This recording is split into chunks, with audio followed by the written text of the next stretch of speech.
Mas vamos falar então desse Grêmio que vai à Federação Gaúcha de Futebol e, segundo informações do CCD, fará uma reunião para tratar da arbitragem no estadual.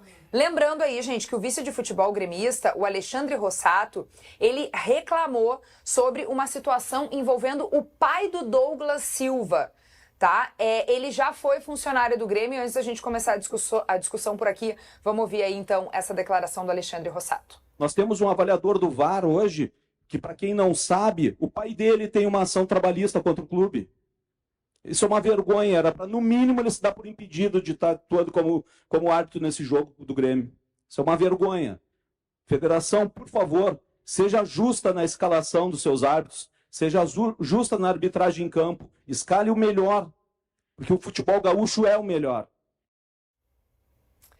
Muito bem, quero saber o que vocês têm a dizer aí sobre isso, essas declarações, as polêmicas e também essa reunião do Grêmio com a FGF.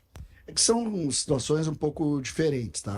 Essa manifestação aí, eu considero, primeiro que eu considero errada, do ponto de vista de ideia do Grêmio, né? Se o Grêmio tem conhecimento de que o filho de um ex-funcionário que tem alguma dificuldade, seja trabalhista ou não sei exatamente o que é, até sei, mas acho que não é no âmbito do esporte que nós temos que discutir isso. O Grêmio tem que dar por suspeito antes do jogo. Depois do jogo não muda nada. Depois do jogo é narrativa. E até para as pessoas entenderem, Douglas Silva era o árbitro do VAR, né? Do VAR. Porque daqui a pouco a pessoa não era, quem é né? Douglas Silva? Quem é o pai do Douglas Silva? Aliás, né, eram 3. Cara, são 3. Mas eu acho... 3 caras no VAR. Eu acho... Os caras estão ganhando dinheiro, 3 caras são pagos pra ficar vendo o lance de futebol e não conseguem ver esse pênalti aí. Eu acho incompetência. Eu acho que essa é uma discussão que ela perde valor quando ela é feita depois do fato. E principalmente se tu tem conhecimento antes do fato, que é o caso, né? Mas o que será que aconteceu pro árbitro não ter sido chamado nesse lance do Monsalve? O Diori explicou ontem no bate-bola, né, a informação... Não, mas a explicação do Diori pra mim é perfeita. Ela mostra a incompetência dos caras. Ah, sim. O Diori conseguiu informação do que foi dito dentro tanto do campo quanto do VAR. O que foi dito pelo árbitro, o apitador, o Jonathan Pinheiro? Que ele vê de onde ele está, se a gente mostrar a imagem aberta, a gente vê onde é que ele está posicionado, de onde ele está, o que ele entende que aconteceu no lance é que o zagueiro do Juventude chutou a bola e depois de chutar a bola acertou o Monsalve, né?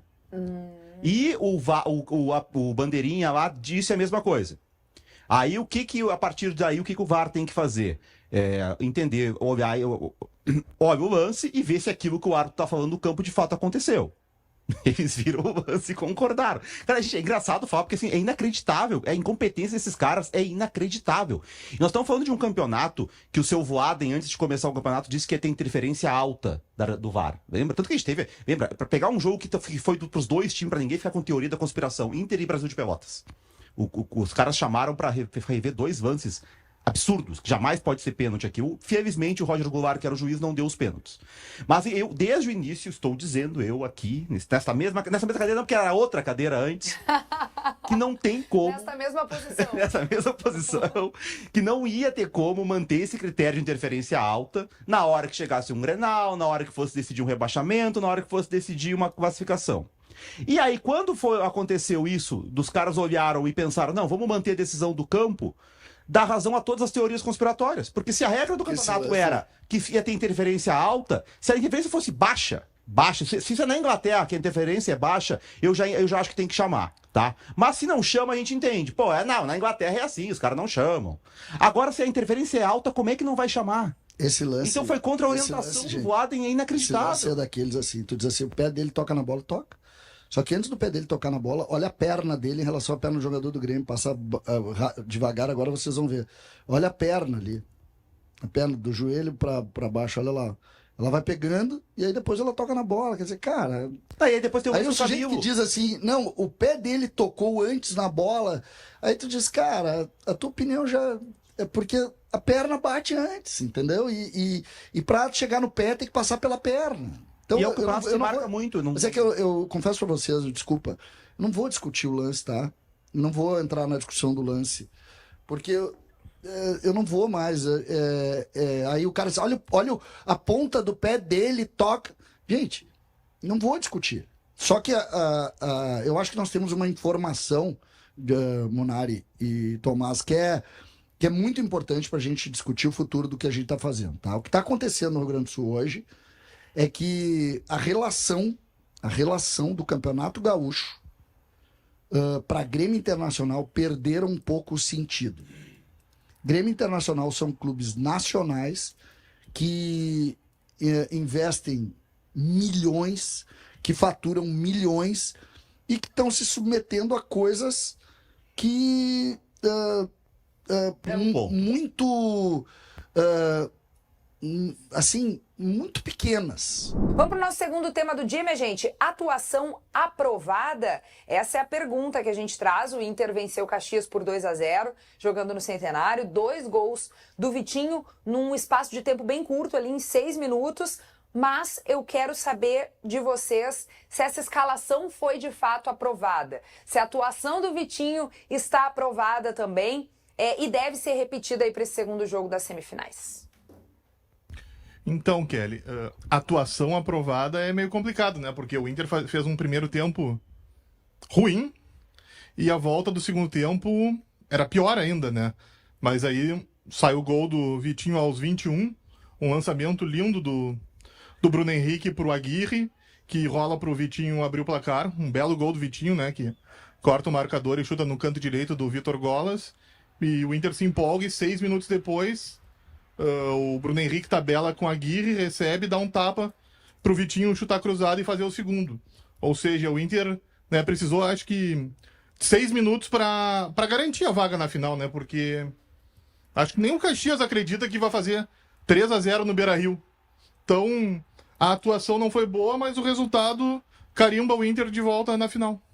É curioso porque o Vitinho faz os gols, mas ele não jogava bem, né? Vamos contar o bastidor, tá? Pois é, mas ele teve uma mudança ali de posicionamento. Isso, também, né? vai pro lado direito. Fazer os gols. O Tomás tava com o GE com as notas, com a cotação. E aí teve um momento que a gente estava conversando ali, 5 minutos antes do gol, que a gente tava discutindo quem é que ia ter a nota mais baixa, entre o Wanderson e o Vitinho. Porque o Vitinho tava mal no jogo.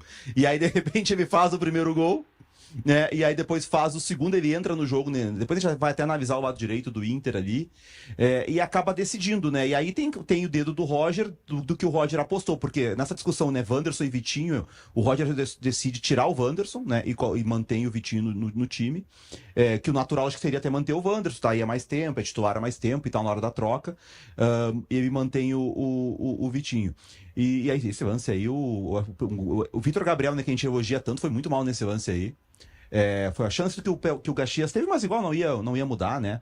O Nicolas, né, deu um lençol de cabeça nele. Cabeça no Vitor Gabriel. Esse menino é muito bom jogador. Nicolas, né? Não. O Vitor Gabriel. Não, digo também o Nicolas, por exemplo, ele é bom. Eu acho que ele foi, como o jogo estava decidido, ele foi meio que meio soberbo nesse lance aí. Mas ele é muito bom jogador, tá? Esse jogo aí foi muito bom dele. Muito bom mesmo. Sim. Só que eu tenho uma linha, não sei se vocês concordam, tá?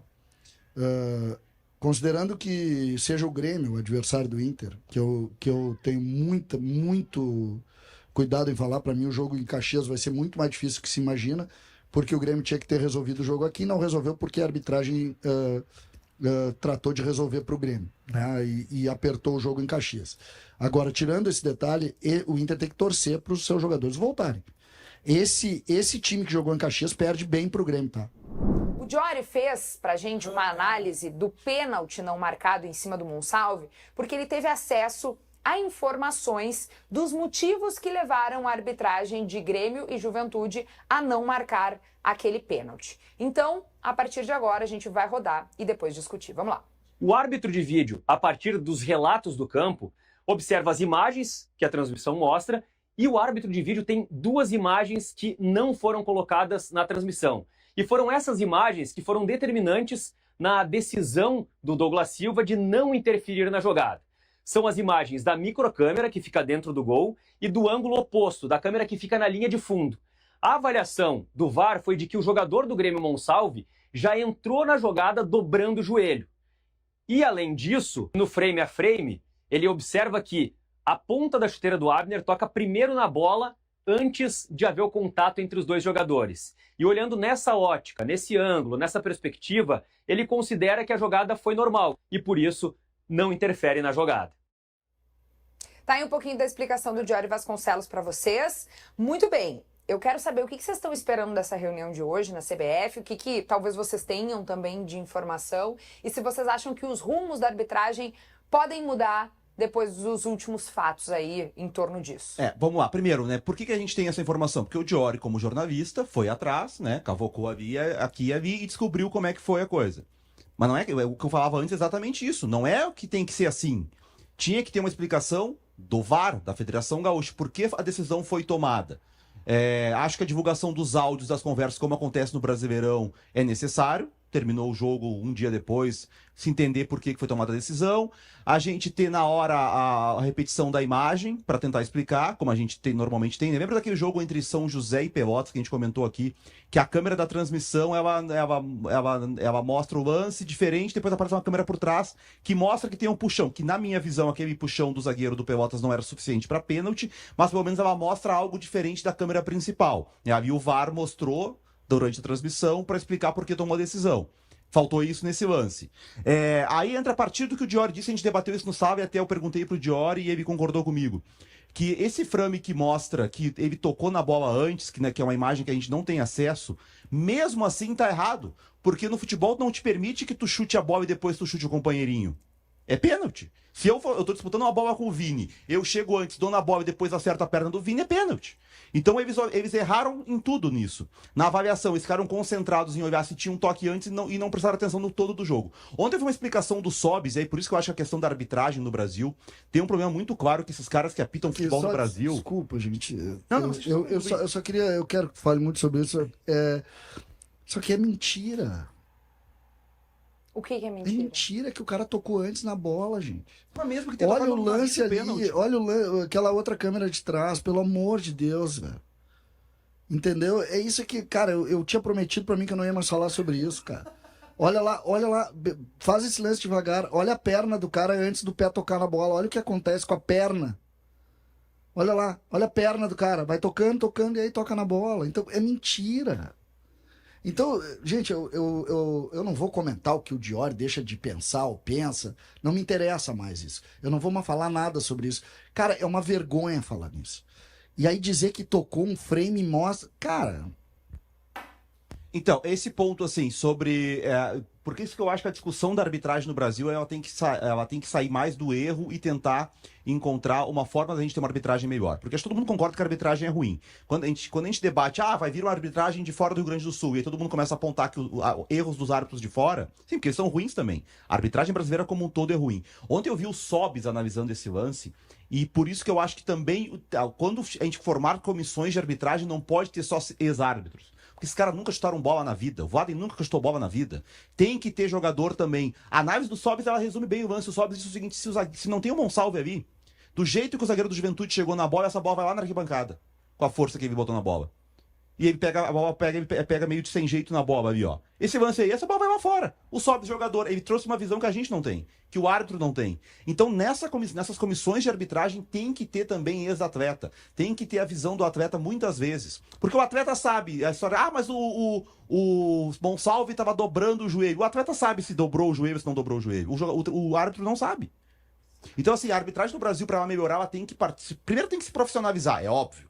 Mas ela tem que, a partir disso, quem vai comandar a arbitragem dentro desses conselhos não pode só ser ex-árbitro. Até porque todos eles eram parte disso aí que era ruim. A arbitragem brasileira é ruim há 50 anos. Cara, eu acho que a gente tá todo mundo doente, assim. Se tratando de futebol gaúcho, tá todo mundo doente. Essa é muito bom, Vini. É exatamente isso, cara. E assim, tá todo mundo doente. E todo mundo defendendo a narrativa, cara, insuportável. Só que assim... O último lugar que eu queria estar hoje era aqui discutindo isso. Não, só que assim, ó... Obrigado pela companhia. Obrigada, você pela vontade de estar conosco. Eu adoro estar com vocês. Pílula de sinceridade aí, né? Eu adoro... Vocês sabem disso, o Munari, principalmente. A Munari, Kelly, principalmente. Kelly e Vini, vocês que se ferrem. Não, é que o Munari eu falo mais sobre isso, que eu falo com a Kelly, o Vini falo menos. Eu adoro estar com vocês. Agora eu enchi o saco. Não! Porque, cara, esse assunto, aí um cara olha pro cara na cara dura e diz, tocou antes na bola, o frame me diz, e eu tenho que escutar. Porque aí eu penso, eu até acho que eu sou gremista, tá? Bastante gremista, e isso faz com que eu seja apaixonado pelas coisas do Grêmio. Mas isso não me faz cego. Mas deixa eu te enlouquecer um pouco. Isso não me faz cego. Mas deixa eu te enlouquecer um pouco mais, César. É que assim, eu acho que tá todo mundo muito doente. E o ponto que eu mais tenho batido sobre esse lance é que eu acho um certo exagero. E a forma como tá todo mundo doente, ela potencializa o assunto de uma forma que eu confesso que hoje é terça-feira, o jogo foi no sábado e eu sigo sem entender o porquê de tanto. E de certa forma eu tô preocupado, porque eu penso, repenso. Não é possível, todo mundo tá falando sobre e eu não consigo entender tamanha dimensão para esse lance. Eu acho que foi pênalti. Um ponto onde muita gente tá pé da vida comigo é que, no meu ponto de vista, eu consigo entender o árbitro. E passar pano para ele, mas acho que o pênalti deveria ser marcado, né? Falta não é só falta sem querer, também é falta. Entendeu? Só quero saber o seguinte, Esse é o ponto. Sinceramente, eu tô preocupado com a minha sanidade mental. Tu acha que ele não tocou antes no jogador do Grêmio? Tu acha que aquela perna... Eu não acho toca? que essa é a questão, Não, César. eu só quero saber o seguinte, porque a justificativa por não dar o pênalti é que ele toca antes na bola do que no cara. Essa é a justificativa. Eu te pergunto, sinceramente, tu acha que ele não tocou? Ali, olha bem ali aquele lance. César, olha só, eu vou ser... Não, mas eu vou ser... César, me diga assim, César, cara, eu ele acho que não essa tocou. câmera aqui não nos diz nada. Mas não é esse o ponto. Pra mim foi pênalti. Agora eu tô achando exagero. Aí, palavras como sacanagem, roubo. E eu ouvi de alguns gremistas, inclusive do César, campeonato manchado. Eu acho exagero. Gente, um escândalo de arbitragem é a mão do Yuri Alberto no Campeonato Brasileiro contra o Grêmio. Isso é um escândalo. Que foi aqui. Tá, o que o árbitro estava pensando? Não tem justificativa. O que aconteceu no sábado é só mais um erro de arbitragem que acontece em toda a rodada do Campeonato Brasileiro. A gente tá tão doente. O Campeonato Gaúcho, ele começou tão doentio. E veja bem, eu não tô falando do Grêmio, eu tô falando por parte do Inter também. Que a gente tá debatendo um erro de arbitragem como se fosse um escândalo. É um erro de arbitragem, o árbitro errou, eles foram incompetentes, ninguém foi ladrão, ninguém quis roubar, o Grêmio não tá sendo roubado, o campeonato não tá manchado. Ainda citando César, não acho que a semifinal do campeonato tá manchado e que o Grêmio tá eliminado por conta disso. Pelo contrário, foi um erro de arbitragem que acontece em todos os campeonatos. O Campeonato Mineiro tá assim, o Campeonato Carioca tá assim, o Paulista tá assim. Erro de arbitragem acontece em todas as competições. A gente tem que só aprender a dar a tamanha dimensão das coisas. Senão daqui a pouco a gente tá banalizando tudo. É igual o Inter reclamando do braço do Wanderson. Cara, foi pênalti. Tu pode debater se foi ou não foi, a gente pode debater, mas foi pênalti. Os áudios do VAR, tá? A Federação Gaúcha de Futebol divulgou essas conversas ali entre a arbitragem de campo, a arbitragem do VAR, né? Especialmente a arbitragem que estava analisando do árbitro de vídeo dentro ali da sua salinha, vendo e revendo os lances. No jogo esse entre Grêmio e Juventude, aquele lance polêmico do Abner em cima do Monsalve. Mas também mostra um pouquinho ali do gol anulado do Edenilson. A gente confere e mostra pra vocês um trechinho de cada um desses momentos. Tá aqui. Defesa jogou pra trás. Defesa, possível penal. Ok. Nada. Ok, preciso de... Campo, canta. Tem a inglesa, tá? Ok. Passando pro Gabi. Eu tô no ao vivo. Tô no ao vivo. Eu tenho a inglesa e eu tenho a 5 baixa também. Pode ficar, que tô cuidando aqui. Ele botou o pé na frente, né? Jogador, mais uma vez, o jogador do Grêmio toma a frente, mais uma vez. Vai voltar agora, mais uma vez. Jonathan, aguarda, tá? Ele chuta Aguarda bola checando. ou jogador. Deixa eu ver esse contato lá, se ele chuta o jogador. A2 aqui mostra. Aqui a 2, ó. Uma vez. Aguarde, Jonathan, checando possível penal. A microcâmera. Porque a micro vai estar encoberta. Fica borrado. Vou voltar mais, tá? Pra você acompanhar. Ok. Ele antecipa, o jogador chuta, ó, o defensor do Juventude chuta a bola. Só pra saber. Entendemos sim, é que o jogador do Grêmio ele antecipa, mas o jogador defensor, primeiro ele faz um contato com a bola, e há esse contato com o jogador do Grêmio, por ele ter tentado antecipar a bola, mas quem chuta a bola é o jogador do Juventude, segue com a decisão do campo, é uma jogada limite, ok? Atenção. Limpa, só a bola. Marcado, tá? Verbaliza só bola. Ataque. Tá. Ataque. Impedimento. Gol, tá? Gol. Desde da falta. A PP é a falta e depois o possível impedimento. Okay. Eu vou sugerir uma revisão para tu ver uma possível falta na troca de posse. Normal pela invertida. Escuta. Devagar, por gentileza, devagar. Ok. Vou retornar pro campo de jogo com tiro livre direto, ok? Muito bem, áudios divulgados e apresentados agora para que todo mundo possa ouvir também e tirar suas conclusões, mas eu quero saber das conclusões dos meus consagrados. A conclusão é que a Federação Gaúcha só atrapalhou demorando para divulgar isso aí. Se isso aí fosse divulgado 1 hora, 2 horas depois do jogo, não tinha tanta gritaria, tanta desconfiança. Sabe por que eles erraram? Porque eles são incompetentes. Eles são muito ruins. Só que a gritaria e toda mostra como eles conseguiram ficar vendo um lance errado o tempo inteiro. Isso é incompetência. Não é porque o cara quer errar. É porque é ruim. É muito ruim. E o VAR brasileiro como um todo é horroroso. Toda hora tem esse tipo de coisa. Mas esse lance aí mostra o grande desconhecimento que os caras têm do futebol, esses árbitros.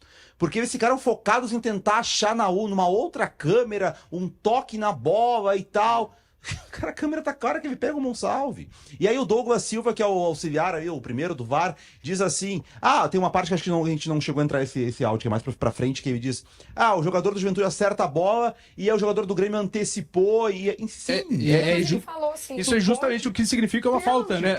Não é porque eu chutei a bola, depois eu posso dar um chute no dado e tá resolvido. Não é pênalti, se eu chutar a bola e depois o cara é pênalti. Sim. Então, assim, no movimento pro Abner chutar a bola, ele acerta o Monsalve, né? Não é uma coisa assim, ele acertou a bola e daí depois na continuidade do movimento. Não, no movimento para tocar na bola, ele derrubou o Monsalve. Né? E mesmo assim, né? Porque olha só, Kelly, a gente trabalha na beira do campo, né? Sim. Eu faço uma transmissão de rádio, você faz uma transmissão de TV. Existe uma diferença nas nossas transmissões, tá? Mas assim, quando eu tô atrás da goleira e o narrador ele me chama com esse lance, eu tenho quase que o mesmo tempo de raciocínio do árbitro do campo para tomar uma decisão daquilo que eu vou falar no microfone. Sim. Se eu tô atrás do gol nesse lance, por exemplo, provavelmente eu iria dizer, olha, pênalti, o jogador é tocado. O árbitro, ele teve 1 milésimo de segundo para dizer que não foi pênalti. É uma decisão que ele toma na hora. E eu respeito a decisão do Jonathan Pinheiro. Tu sabe o quão complexo é, Exato, porque a gente não trabalha com o replay. Aí depois que eu falo, na Rádio Gaúcha, vem o Jory, que é o especialista, e que tem o recurso do monitor, ele vem, ou ele vai confirmar o que eu disse, ou ele vai corrigir aquilo que eu falei naquele raciocínio de 1 segundo de tempo que eu tenho para dar uma resposta, né, sobre o lance. Então, eu absolvo o Jonathan Pinheiro. Agora, o VAR não tem como. Porque aí o VAR, ele tá sentado na frente da imagem, com o replay e com câmeras à disposição, para chegar ao raciocínio, com tempo, inclusive, de que foi pênalti. Então, assim, o Jonathan Pinheiro cometeu um erro, mas eu absolvo o Jonathan Pinheiro de não ter visto no lance no campo. Ele até grita no áudio, a gente ouve, né? Nada, pra mim nada, tá tudo certo. Eu absolvo, ele tá com a imagem encoberta. Agora, ouvindo os áudios do VAR e ouvindo o que foi dito pela equipe do VAR, aí não dá pra concordar com a decisão. Aí teve um erro da cabine. E tem um ponto que esses caras não olharam e fica claro, é que assim, vamos de novo, é muita incompetência. Eles não viram a trajetória da bola, gente. O jogador de Juventude, o movimento que ele faz com a perna, se ele acerta a bola primeiro, a bola não tem não acerta o jogador do Grêmio, a bola não faz isso aí. Ela não vai fraca assim, olha o movimento que ele faz com a perna. Essa bola ia ir longe, ia lá na arquibancada. E ela ia mais pra frente, ela não ia pra trás. O Abner chutou tudo que tinha pela frente. Tudo que tinha na frente. Se ele tivesse feito o movimento de chutar antes e pega assim, bem depois o Monsalve, ele teria conseguido fazer um movimento de chute. Ele não faz o movimento de chute, o que ele queria. Olha só, o Jorge da bola sai. Tinha 3 caras. É isso que eu digo, a incompetência desses caras é um negócio inacreditável, gente. Aí ontem o debate era o seguinte: não, mas é que o VAR é o primeiro ano no VAR do Rio Grande do Sul. Cara, mas tu não precisa tu precisa ter um dia de ver o jogo antes, tu consegue ver que isso aí é pênalti. Tem que parar, a gente tem que parar de passar pano, é muita ruindade, gente. Vai dar. Não, o que eu acho que o Munari ia também falar isso no início da explanação ali, é que aí tu chama o árbitro, porque o ponto é chamar o árbitro. Se eu acho que a cabine não pode decidir ali, não é pênalti. Pra mim, talvez aqui numa leigo desconhecimento, né? Porque é um lance que precisa de avaliação. Portanto, chama o cara no monitor lá, tem chance. A gente aqui achou que não foi pênalti, mas tem possibilidade, é possível penal. Com a declaração ali, é um lance limite, já me parece que tá no limite. Tem que chamar o cara do campo para decidir. Dúvida, talvez, ou no limite da possibilidade de se tomar uma decisão de uma forma unânime, né? Tá, vamos falar um pouquinho de futebol, minha gente. E é o seguinte, prioridades, tá? A gente tá aqui com o Jason Lisboa, que vai nos falar de Inter e de Grêmio. A gente tá com o Dado Moura, que também vai nos falar da dupla Grenal, sobre prioridades para os times para trazerem agora, nessa última semana da janela de transferências. Quem tá para chegar de cada um dos lados, o que tá mais perto, o que pode ser que tenha esfriado? Bom, o Inter tem 2 prioridades no mercado, tá, Kelly? Envolvendo o meio-campo, porque agora o Thiago Maia ontem embarcou, né, para ser anunciado pelo Santos, né? O Inter estava aguardando o Pix, esse Pix de 500 mil euros deve ter chegado nas contas do Inter, porque daí a direção liberou o Thiago Maia para viajar a Santos. O Santos entrou em acordo com o Flamengo, entrou em acordo com o jogador e, claro, por óbvio, com o Inter. Então, o Thiago Maia já viajou para Santos e o Inter está buscando justamente esse substituto por conta de característica, né?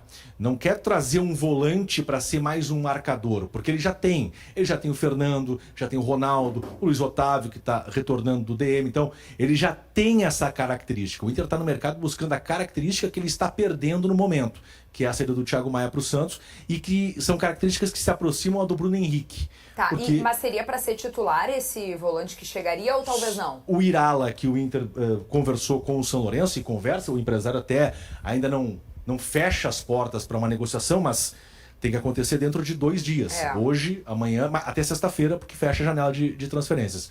É um jogador que se aproxima, o Munari pode falar melhor, inclusive, sobre isso, em termos de características, de marcação e de chegada à frente. Né? Não é só aquele cara que destrói, ele constrói. Então, essa é a característica que o Inter busca. O problema são os valores colocados no negócio. O Inter ainda não havia chegado, pelo menos nas últimas horas, a um valor para o São Lourenço acertar a negociação. O problema é que é um jogador caro, né? Jogador muito de 7 milhões de euros. Não sei se o Inter vai conseguir fazer esse investimento. Tinha uma ideia de um empresário, né, de um grupo de investimento lá, que é o mesmo grupo que estava botando tiraria ele do São Lourenço e repassaria para deixaria no Inter um período, né? E depois a ideia era ir pro Brighton, né? Só que esse grupo de investimento é o grupo que está comprando o Estudiantes lá, o negócio com o Verón, e já deu vários calotes aí. Ia comprar o Vijagra do River, não pagou, ia comprar o Valentim Gomes do Vélez, não pagou. Inclusive o processo com os Estudiantes meio que deu um passo atrás, né? Porque tem os problemas com a SAF de lá, né? Porque o futebol argentino, aliás, já estamos no assunto, né? O futebol argentino atrasado como está, ainda não permite que os clubes sejam SAFs, né? Aliás, o Boca votou isso na última eleição, né? Tem uma briga também política com o governo e o Tic-Tapia, né? Enfim, aí o clube do sócio entrega para um ex-jogador que não sabe nada de administração e destrói o clube. É isso, o clube dos sócios, é lindo. Mas o dono pode não saber nada também, Munari, isso aí mas o dono pode botar dinheiro, né? Pode acertar com dinheiro. Por que os clubes argentinos estão aumentando nas suas pedidas? Porque hoje está existindo por parte do governo argentino, né, vamos dizer assim, uma mordida maior, porque o dólar não está circulando com tanta força na Argentina. Então, por isso que os clubes argentinos hoje que pediam 4 milhões, hoje estão pedindo 8, 9, porque a mordida está sendo grande. E o problema com as SAFs envolve muito isso, né? A entrada de dinheiro estrangeiro na Argentina pode o projeto do governo, pode sofrer com o governo confiscando uma boa parte. Então existe esse receio.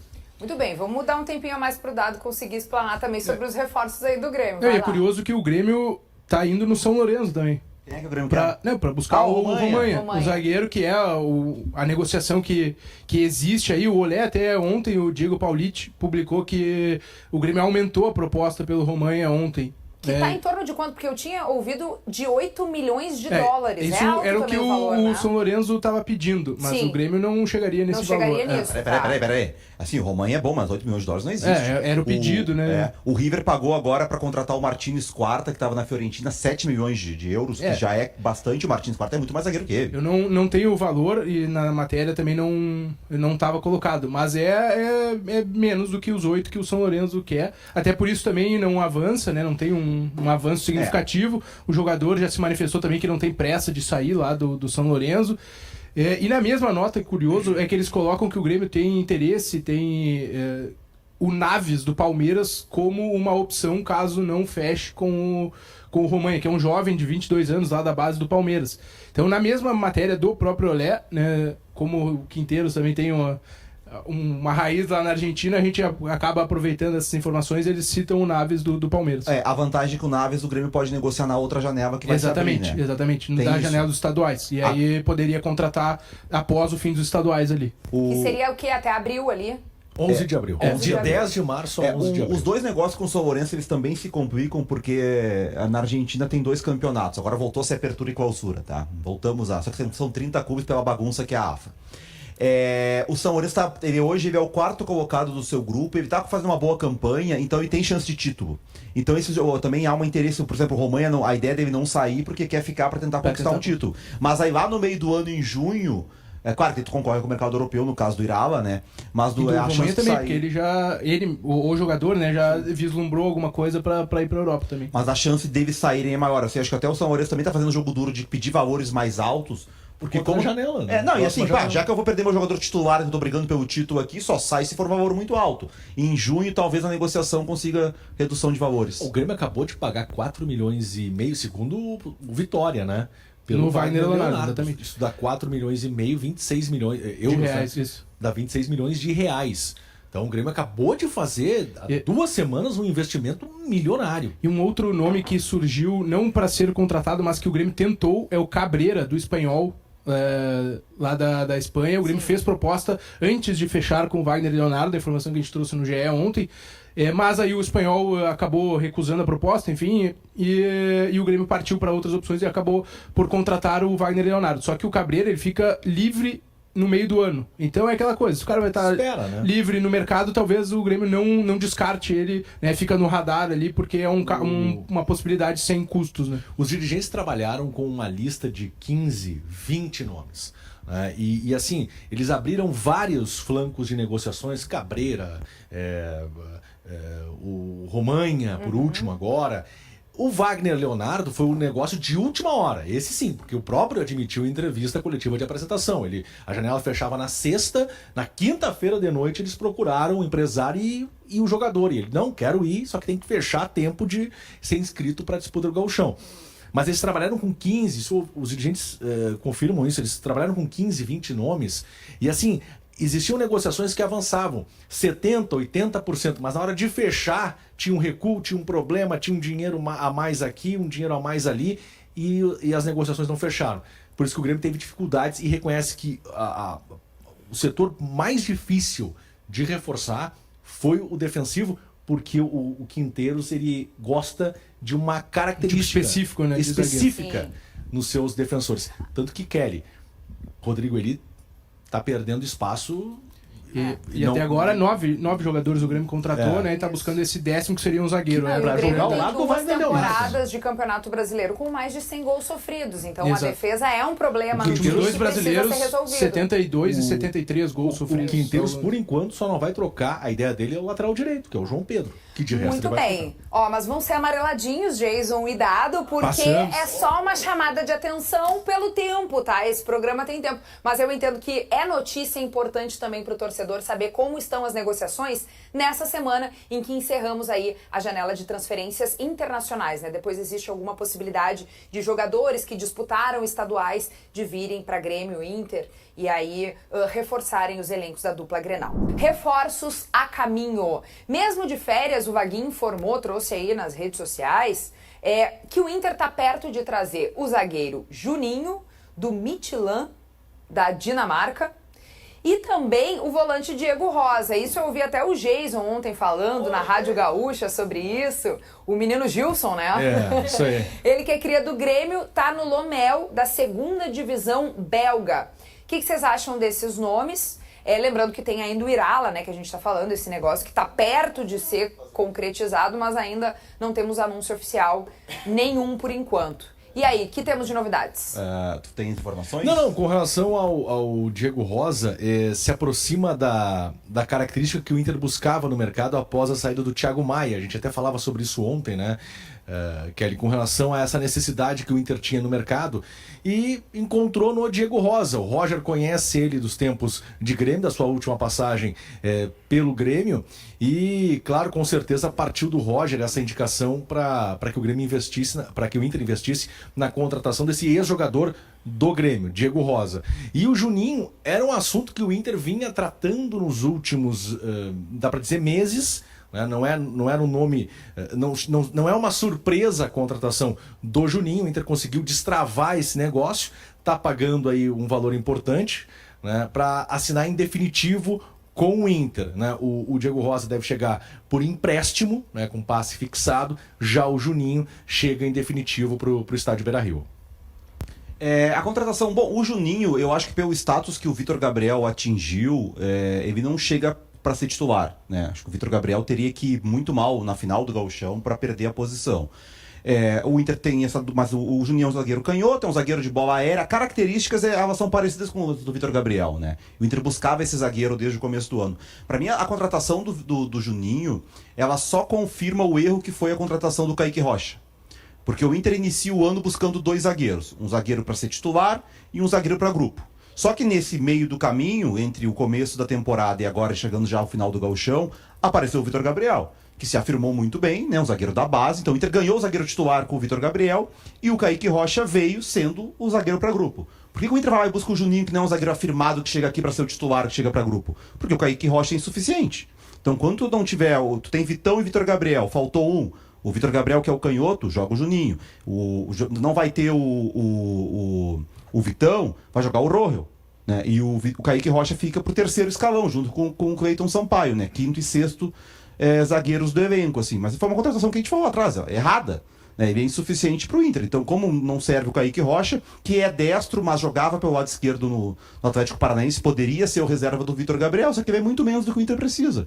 Então o Juninho vem para essa vaga. Eu acho assim, se o Vitor Gabriel seguir jogando o que tá jogando, ele não sai do time. Ele vai ter que ter uma queda para perder lugar. O Kaique Rocha muito pouco jogou, né, nesse retorno. Acho que ele tem uma participação apenas em alguns minutos. Eu nem lembro de ele jogar. Ele jogou contra o Brasil, que foi um jogo que o Vitão foi poupado, joga Vitor Gabriel e Rohel faz o gol. E ele entra depois, mas assim, ele não foi titular em nenhum jogo. Não, ele chegou e não conseguiu ainda se ter uma oportunidade no time titular e buscar uma afirmação. Concordo, acho que com o Munari, né? É que o Inter estava num momento assim meio que desesperado para tentar dar mais opções para o Roger, né?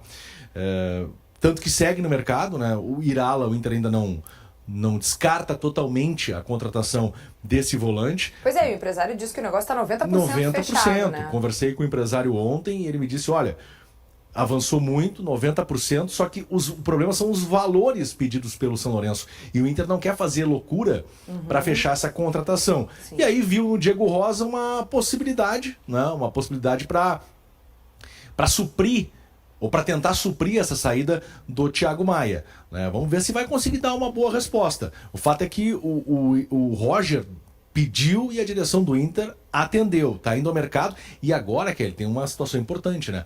São negociações envolvendo outros países, né? Então a janela de transferência se encerra na sexta-feira.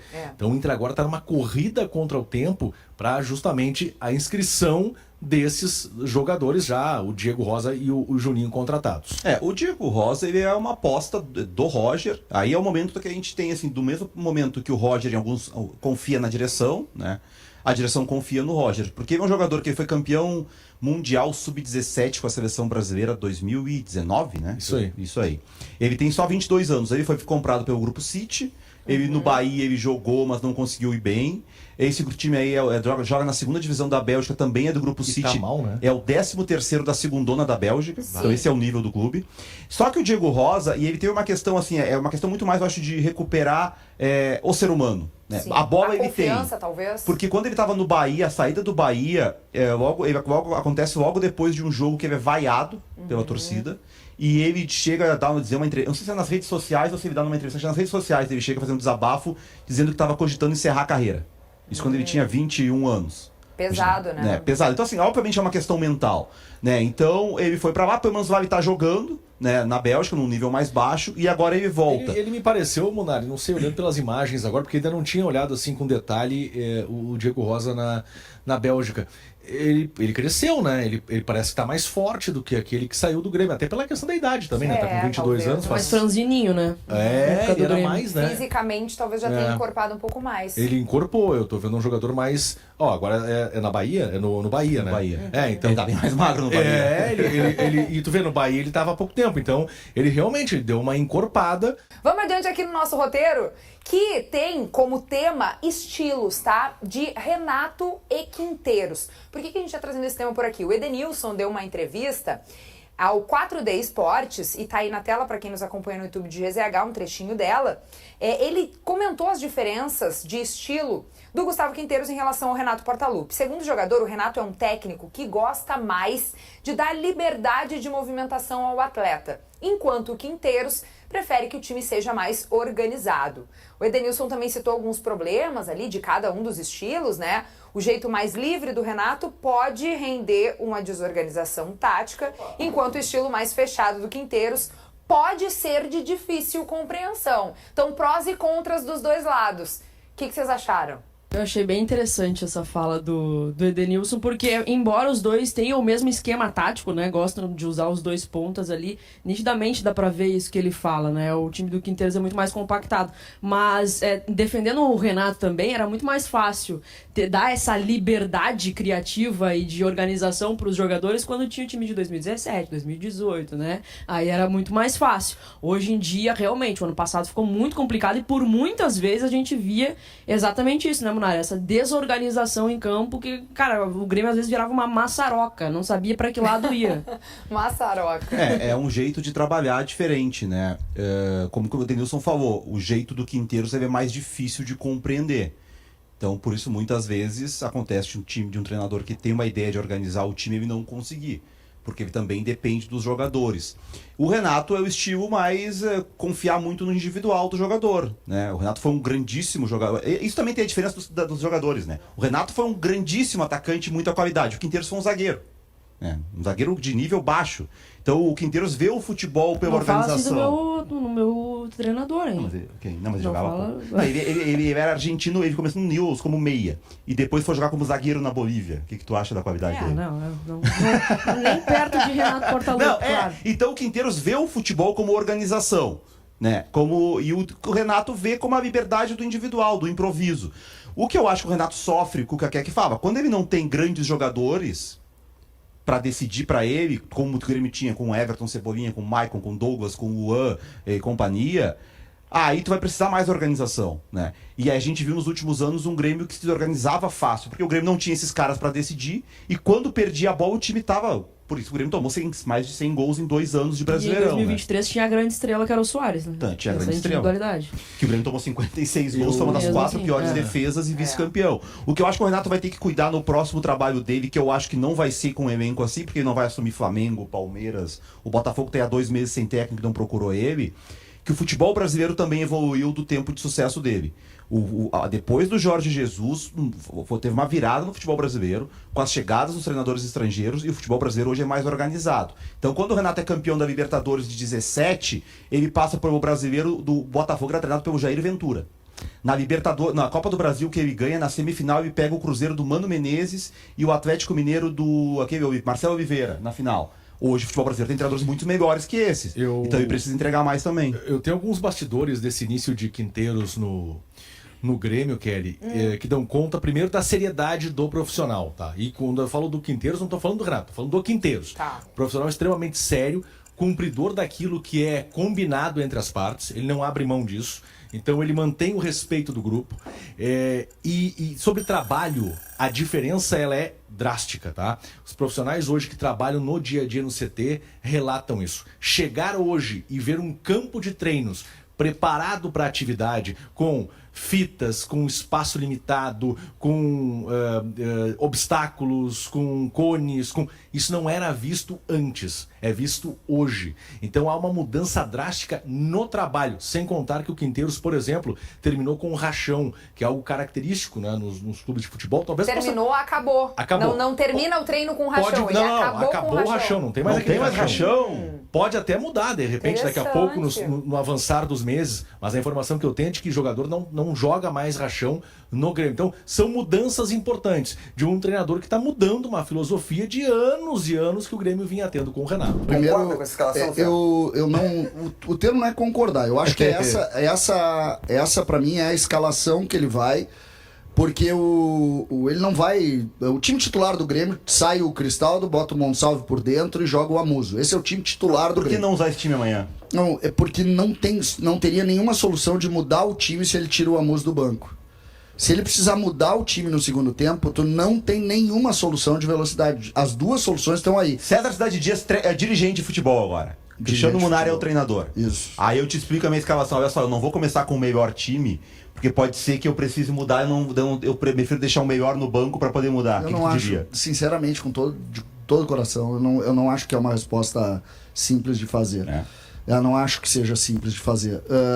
Às vezes é importante tu pensar o jogo todo. Se tu pensar o time titular, a ideia, beleza, só que nós estamos falando de um jogo eliminatório, um jogo onde hoje, nesse momento, quando abrir o jogo, o Grêmio está ganhando, o Grêmio está classificado quando abre o jogo, porque o Grêmio venceu a primeira. Depois a gente pode falar que o jogo ganhou muito corpo em razão daquele absurdo que foi, mas o fato é que o Grêmio tem que pensar estrategicamente. Felizmente, o Grêmio chega na parte final do Campeonato Gaúcho com o time praticamente todo à disposição.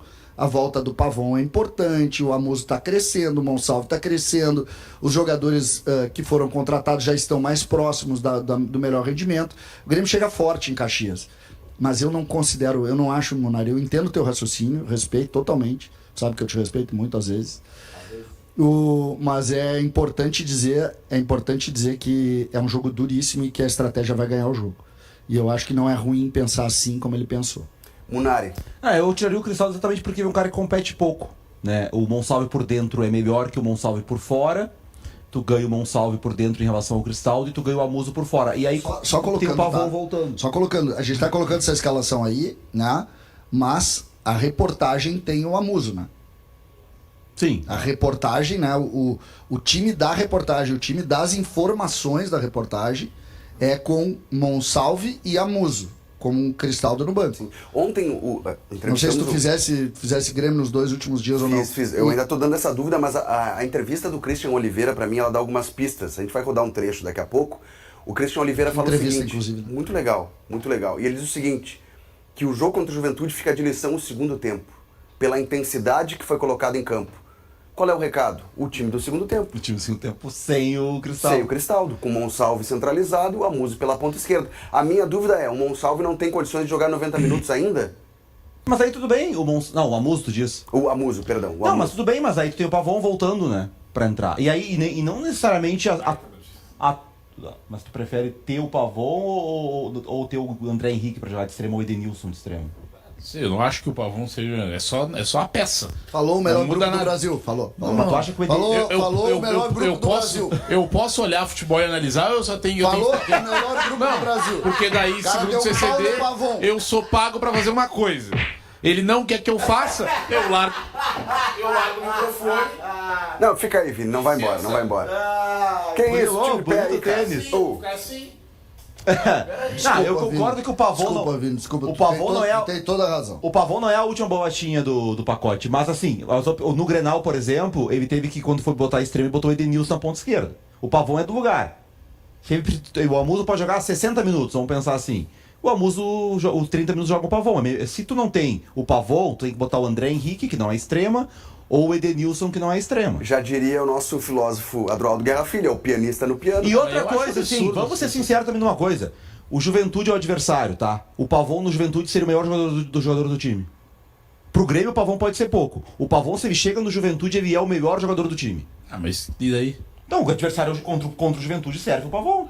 Não dá. Não é contra o Flamengo. Ele tá na regra não é contra Grêmio. o Corinthians. Se a gente for por essa lógica, Munari, na lógica, a gente vence a maioria dos adversários com facilidade. O chão sim. Não, mas venceram. É que, Munari, o grande lance, até pegando como gancho que tu dissesse, eu concordo que o Pavon é titular absoluto do Juventude. Isso não quer dizer que o jogo tá jogado. Não tô dizendo isso. Tô dizendo que pro jogo contra o Juventude, ter o Pavon é uma boa notícia. Ah, se o jogo fosse contra o Flamengo, aí eu ia olhar o banco do Flamengo. Bom, no Flamengo vai entrar o Luiz Araújo e o Cebolinha. E o Grêmio tem o Pavon. O Pavon já jogou contra o Juventude em algum momento. Sim, foi campeão gaúcho fazendo na final ano passado. Ele já jogou, tô falando recentemente. Ele não tem nenhum estofo pra estar no... Mas ele é reserva. Não, é pra ser citado. É tipo assim, ó, o Pavon dá de volta pra mim. Sim, prefiro até testar o Edenilson na ponta esquerda. esquerda. Até o Edenilson, prefiro. Eu acho Olha o só, Pavon... peraí, esse recorde eu quero. Não. Tu prefere o Edenilson na ponta esquerda que o Pavon? Claro. Tá bom. Pavon pra mim, assim, ó, é um jogador que não serve. Eu quero. Agora ele recorda também. Isso que tu tem que falar, César. Ele é comunicador, jornalista e editor de vídeo. Bota a escalação do Grêmio. Se prefere o Edenilson na ponta esquerda que o Pavon, tá? Esse recorte eu quero. Pega de novo a escalação do Grêmio. Tem 2 comentários aqui que eu quero promover esse debate entre vocês. O Ivandir Fontana escreve o seguinte: nunca tinha visto esse Camilo jogar, mas se jogar o que mostrou, será o titular absoluto do meio-campo do Grêmio. E o Ângelo Thiessen, acho que é assim a pronúncia do sobrenome dele, Thiessen, botou o seguinte, ó, escreveu: Camilo no lugar de Cuejar, concordam? Não. Olha só, já estamos assim. Não, vamos com calma, gente. Hierarquia também é posto. Deixa jogar o Cuejar. O Cuejar vai jogar e vai jogar muito mais que todos eles. Deixa. O Camilo é ótimo, mas nós vimos 15 minutos do Camilo. Ah, obrigado. Finalmente alguém sensato. Não, é inacreditável, e a sensatez ela veio do identificado. Porque assim... Eu odeio que me chame de identificado. Mas tu não é César Cidade Dias? Eu sou. Sim, identificado. César Cidade Não, Dias. então identificado. Entendi. Nem deixou terminar, identificado como César Cidade Dias. Ah, pois não. Então eu acho absurdo, cara. O Grêmio jogou bem contra o Juventude, parabéns. Tá, mas foi um jogo, alguns jogadores jogaram alguns minutos. Falta muita coisa. Gente, qual é o melhor jogador do Grêmio? Se tu olhar ali e ler. Bom salve. O melhor jogador do Grêmio hoje é o Cuejar. Não, como assim melhor? Um jogador de maior estirpe. De Bright White, de que dá. Não. O Cuejar é um jogador de todos aí. O Bright White jogou no Barcelona, jogou. Não, se tu tirar o Bright White, acabou o Grêmio. Perde o Grêmio se perdeu o Oliveira, perde o Grêmio se perdeu o Monsalve. Os jogadores de maior hierarquia é o Cuejar. Mas hierarquia não ganha o jogo, né, César? Se tu olhar a hierarquia no Inter, quem é que tem maior hierarquia no Inter? Time. Qual jogador de maior hierarquia? Eu acho que é o Alan Patrick. Hierarquia de estofo? O goleiro. Não, se for pro tamanho, o goleiro maior. Jogou Copa do Mundo. Entendeu? Não, mas o Fernando também. O Fernando jogou no Manchester City. Esse começa, jogou no Manchester City. Ah, não, o Cuejar tem hierarquia. O Cuejar que tava na Arábia Saudita tem hierarquia. O Fernando jogou no City. O Cuejar jogou Copa do Mundo? Acho que não, porque a Colômbia não foi em 18. Cantou o hino de chuteiro. Em 22 a Colômbia não foi. 18, não, com 18 jogou, né? Já tive confirmo. Cantou o hino de chuteiro? Claro. Eu não, né? Mas o Cuejar já. Uma vez eu tava falando com o Gavião, o Carlos Alberto Rodrigues Gavião. Meu bruxo. Que lá vem história.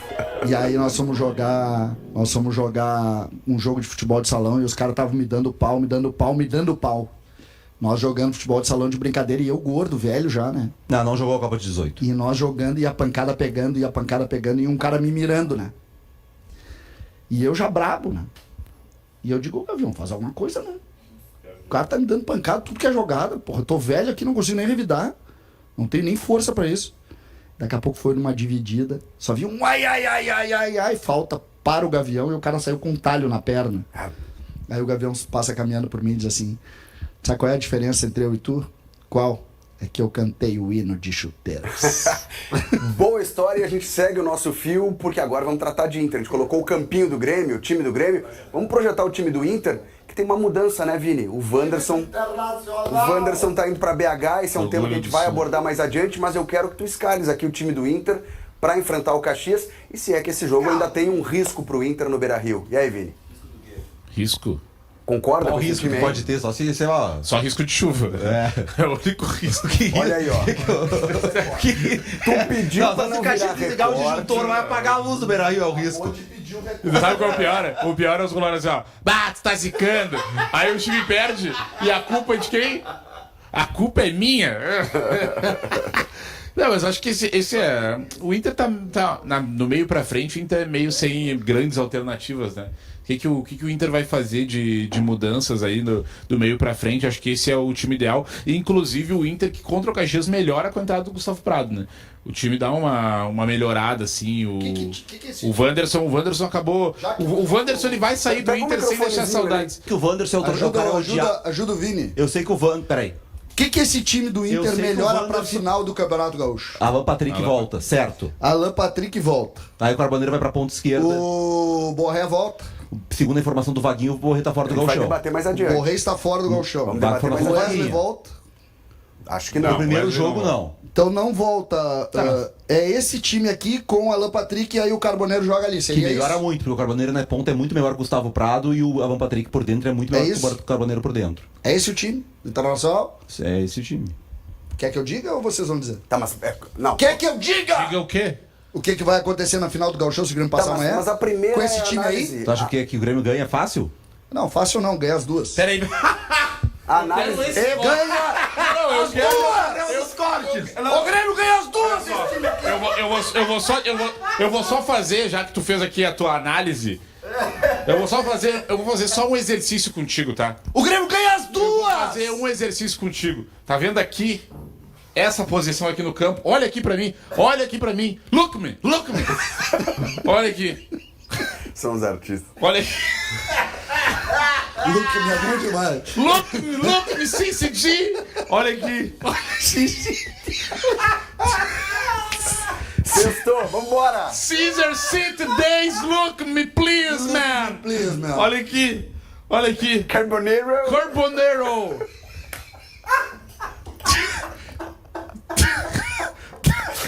Ai, meu Deus. Troca pelo... Fala, Vinícius! Aqui, The Magic vai acontecer. E aqui vai estar ele, Alan Patrick. Tu tem noção quantos grenais o Alan Patrick já decidiu? Não tem, eu só sei que esse não vai. Não. Tu tem noção que tem grenal. time César, perde as duas. Obrigado, Schenck. Põe a lâmpada aqui, ó. Põe a lâmpada pra ele tremer. E agora eu quero que... Quando o Schenck botar a lâmpada aqui, olha os batimentos dele, Leandro. Olha o batimento do César. Eu vou só te dizer uma coisa, tá? Agora a informação, tá? Informação de bastidores, conseguida por um amigo meu.